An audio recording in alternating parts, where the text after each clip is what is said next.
Hi everyone! Our story today is based on the Palm Sunday story, which you can find in the New Testament in Luke 19, Matthew 21 or John chapter 12.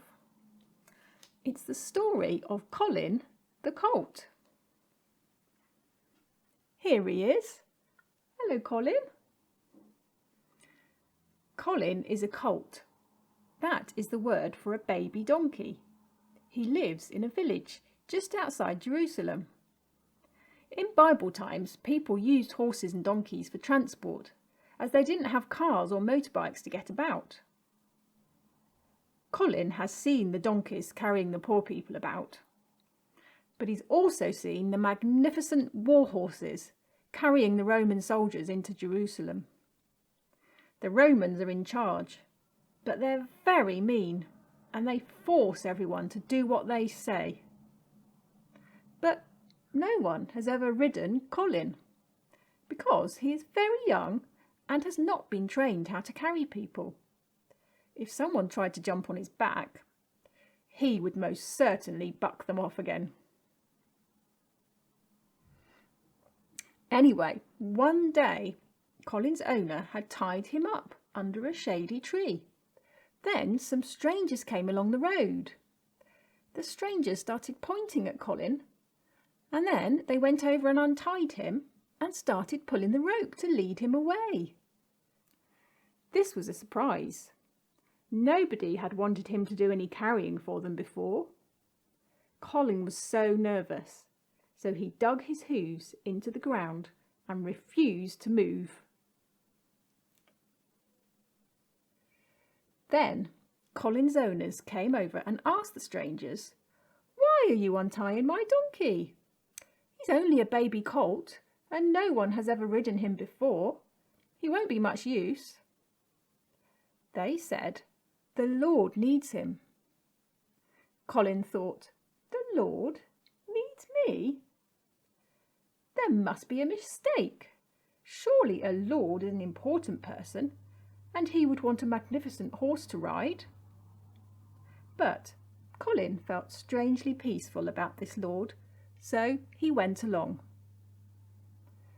The strangers led Colin to the edge of the village, and then they threw some cloaks on his back. Then a man came up to him.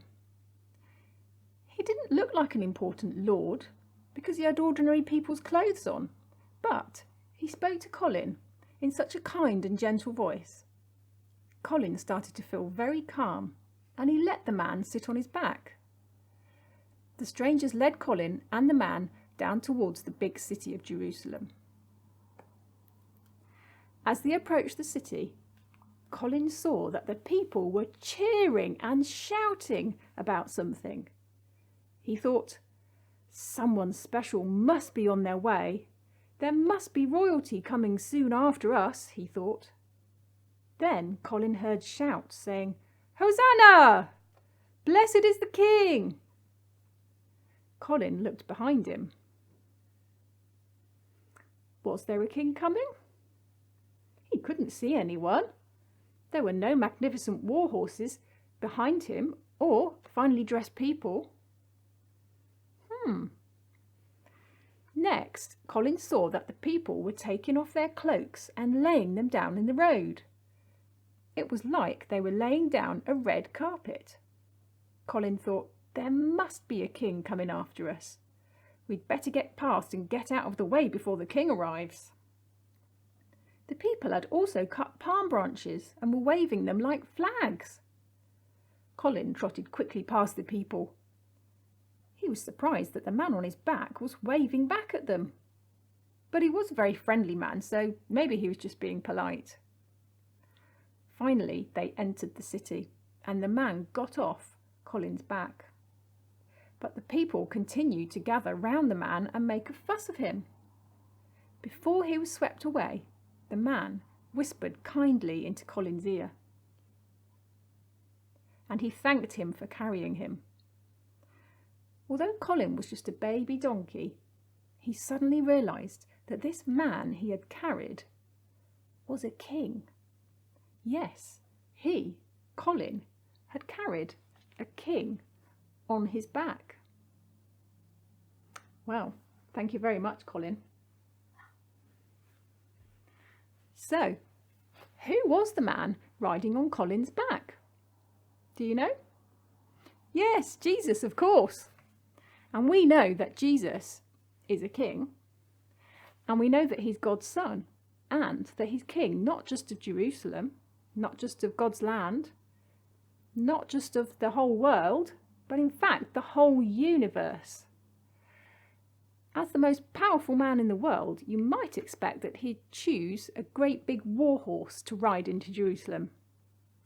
And the people might have expected him to be riding one too, to come in and fight off the bad Romans. So, why did he choose the donkey? Well, in those days, a king riding a donkey had a very special meaning. It showed that he wasn't going to force his way into the city, but he was coming in peace.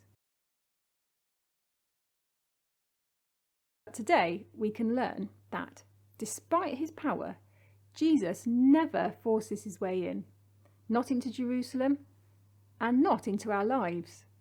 He wants to be king of our lives, but he's a different sort of king. He comes gently and humbly on a young donkey. The power of his love is actually greater and longer lasting than any of the human forces in history.